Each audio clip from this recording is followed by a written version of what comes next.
নেত্র প্রকাশের ৩ বছরের সত্যের সাহসে অগ্রযাত্রা, প্রতিষ্ঠাবার্ষিকীতে গুণীজনদের মিলন মেলা। নেত্রকোনা প্রতিনিধি রুবেল মিয়ার পাঠানো তথ্য ও ভিডিওচিত্রে বিস্তারিত থাকছে প্রতিবেদনে। সত্যের পথে এগিয়ে চলা এই আদর্শকে বুকে ধারণ করে তৃতীয় বর্ষে পদার্পণ করল নেত্রকোনার অনলাইন সংবাদপত্র দৈনিক নেত্র প্রকাশ। পত্রিকাটির প্রতিষ্ঠাবার্ষিকী ঘিরে এক হৃদ্যতাপূর্ণ ও মননশীল পরিবেশে অনুষ্ঠিত হল আলোচনা সভা ও সাংস্কৃতিক মিলন মেলা। শুক্রবার সকাল 10টায় শহরের বড় বাজারের চিরকুট ক্যাফে অ্যান্ড রেস্টুরেন্টে আয়োজনটি অনুষ্ঠিত হয়। আলোচনায় অংশ নেন সাহিত্য, সাংবাদিকতা ও আইনজীবী অঙ্গনের গুণীজনরা। প্রধান অতিথি হিসেবে উপস্থিত ছিলেন বিশিষ্ট কবি, গল্পকার ও প্রাবন্ধিক প্রফেসর ননী গোপাল সরকার।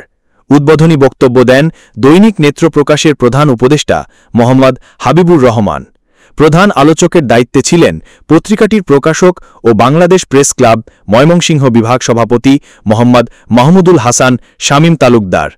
আলোচনায় আরও অংশ নেন অ্যাডভোকেট আব্দুল হান্নান রঞ্জন, সভাপতি ঐতিহ্য নেত্রকোনা, অ্যাডভোকেট জহিরুল ইসলাম রানা, আইন উপদেষ্টা, কবি সুমিত্র সুজন, উপদেষ্টা হাফিজুল্লাহ চৌধুরী আলিম, প্রচার ও প্রকাশনা সম্পাদক নেত্রকোনা জেলা প্রেস ক্লাব। সভাপতিত্ব করেন পত্রিকার সম্পাদক মনির হোসেন এবং সুচারু সঞ্চালনায় ছিলেন প্রভাষক ও সাংবাদিক সুমন আহমেদ। অনুষ্ঠানে কেক কেটে উদযাপন শুরু হয় এবং অতিথিদের মাঝে পরিচয়পত্র বিতরণ করা হয়।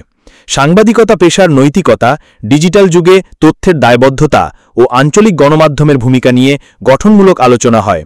পুরো আয়োজনটি সফলভাবে সমন্বয় ও সহায়তা করেছে বাংলাদেশ প্রেস ক্লাব। পত্রিকার সম্পাদকীয়, প্রযুক্তি ও প্রতিনিধি দল ছাড়াও জেলার বিভিন্ন পর্যায়ের গণমাধ্যম কর্মীদের উপস্থিতিতে অনুষ্ঠানটি এক প্রাণবন্ত মিলন মেলায় রূপ নেয়।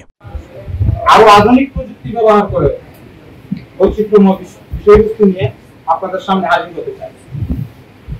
আমাদের অঙ্গীকার বস্তুনিষ্ঠ সংবাদ পরিবেশন এবং গঠনমূলক সমালোচনার মাধ্যমে সমাজকে এগিয়ে নিয়ে যাওয়া। পরিশেষে আমাদের অনলাইন পত্রিকার সকল সদস্যকে তাদের অক্লান্ত পরিশ্রমের জন্য ধন্যবাদ জানাই। একই সাথে আমাদের পাঠক, বিজ্ঞাপনদাতা এবং আজকের এই সভায় উপস্থিত সকলকে জানাই আমার আন্তরিক কৃতজ্ঞতা। আপনাদের সহযোগিতা ছাড়া আমাদের এই সাফল্য সম্ভব ছিল না। চলুন আমরা সবাই মিলে এই অনলাইন পত্রিকাকে আরো অনেক দূর এগিয়ে নিয়ে যাই। পরিশেষে আমি আরেকটি কথা বলতে চাই, আজকের দিনের ক্ষেত্রে তৃতীয় প্রতিষ্ঠাবার্ষিকী আয়োজিত আলোচনা সভায় অনেক সম্মান দিয়ে সকলেই আমার প্রতিষ্ঠানকে দোয়া করেছেন এবং সামনে এগিয়ে নিয়ে যাওয়ার জন্য যারা উৎসাহ দিয়েছেন তাদেরকে আমার অন্তরের থেকে ধন্যবাদ, শুভেচ্ছা। আমি আর কথা বলে দীর্ঘায়িত করতে চাই না, সর্বশেষ একটি কথা বলে শেষ করবো। আজকে আমাদের বিশেষ অতিথি ছিল একজন কবি সুমিত্র সুজন, উপদেষ্টা।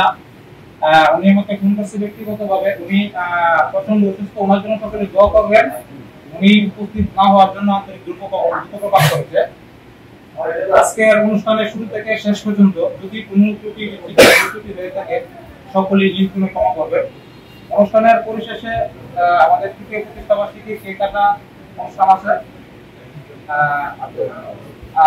আপ্যায়নের ব্যবস্থা আছে।